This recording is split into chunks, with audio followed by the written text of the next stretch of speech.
வணக்கம். அமரர் கல்கி அவர்களின் சிவகாமியின் சபதம் பாகம் 4 சிதைந்த கனவு அத்தியாயம் 50 தலைவன் தாள். அன்று மாலை ஆயனிடம் சிவகாமி தனியாக வந்து, அப்பா, நான் கல்யாணம் செய்து கொள்ள வேண்டும் என்று சொன்னீர்கள் அல்லவா, அதற்கு வேண்டிய ஏற்பாடுகளை செய்யுங்கள் என்றாள். ஆயனருக்கு அகம் நிறைந்த மகிழ்ச்சியினால் மூச்சு நின்றுவிடும் போலிருந்தது. சிவகாமியை உற்று நோக்கி அவளுடைய முகமலர்ச்சியையும் பார்த்துவிட்டு, அதற்கென்ன குழந்தாய், கூடிய விரைவில் உனக்கு தக்க நாயகனை தீர்மானித்து மனம் செய்து வைக்கிறேன் என்றார். அப்பா, எனக்கு நாயகனை தேர்ந்தெடுக்கும் சிரமத்தை தங்களுக்கு நான் வைக்கவில்லை. ஏகாம்பரநாதரையே என் பதியாக ஏற்றுக்கொண்டேன் என்றாள் சிவகாமி. தம் அருமை மகளுக்கு சித்தப்பிரமை முற்றிவிட்டதோ என்று ஆயனர் ஐயமடைந்தார். இன்னும் சிறிது பேசி அவள் தெளிந்த அறிவுடன் இருக்கிறாள் என்பதை கண்டார்.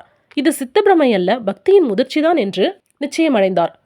அச்சமயம் திருநாவுக்கரசர் பெருமான் அருகிலுள்ள ஒரு சிவஸ்தலத்திலேதான் இருக்கிறார் என்று அறிந்து அவரிடம் சென்று ஆயனர் யோசனை கேட்டார். வாசிகர் எல்லாவற்றையும் கேட்ட பின்னர், ஆயனரே, உமது குமாரியின் விஷயத்தில் என் மனதில் தோன்றியது உண்மையாய் போய்விட்டது.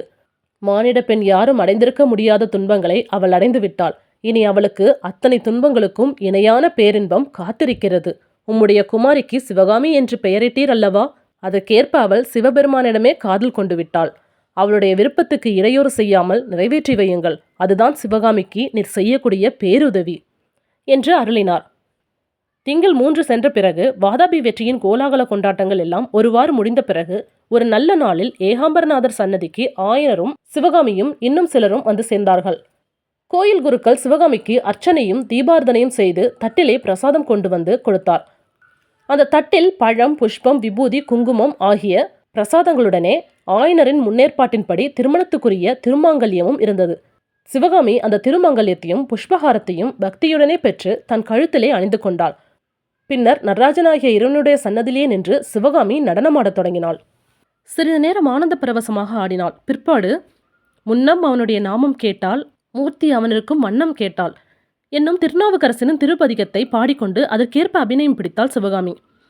சிவகாமி ஆடத் தொடங்கியதிலிருந்து கொஞ்சம் கொஞ்சமாக சன்னதியில் ஜனங்கள் சேரத் தொடங்கினார்கள். நடனத்தை பார்த்தவர்கள் அனைவரும் மெய்மறந்து பரவசமடைந்து பக்தி வெள்ளத்தில் மிதந்தார்கள். அச்சமயம் யாரும் எதிர்பாராத வண்ணமாக மாமல்ல சக்கரவர்த்தியும் அவ்விடம் வந்து சேர்ந்தார். முன்னொரு தடவை இதே பாடலுக்கு அபிநயம் பிடித்துக் கொண்டிருந்த போது சிவகாமி மாமல்லரின் வரவை அறிந்து அவருடைய நினைவாகவே அபிநயம் பிடித்ததுண்டு. இப்போது சிவகாமி மாமல்லர் வந்ததை கவனிக்கவே இல்லை. அவளுடைய கண்களையும் கருத்தினையும் முழுவதும் ஏகாம்பரநாதரை கவர்ந்து கொண்டார். வேறு எதுவும் அவளுடைய கண்களுக்கு தெரியவில்லை. வேறு யாருக்கும் அவளுடைய உள்ளத்தில் இடம் இருக்கவில்லை. மாமல்ல சக்கரவர்த்தி மற்ற எல்லாரையும் போல் சற்று நேரம் தாமும் மெய்மறந்து நின்று சிவகாமியின் அற்புத நடன அபிநயத்தை பார்த்து கொண்டிருந்தார். அவருடைய விசால நயனங்களிலே கண்ணீர் ததும்பி அருவி போல பெருகத் தொடங்கியது. தாம் பல்லவ சக்கரவர்த்தி என்பதும் பக்கத்தில் உள்ளவர்கள் தம்மை கவனிப்பார்கள் என்பதும் அவருக்கு நினைவு வந்தன. சத்தம் சிறிதும் ஏற்படாத வண்ணம் இறைவனுடைய சன்னிதானத்திலிருந்து மாமல்லர் நழுவி சென்றார்.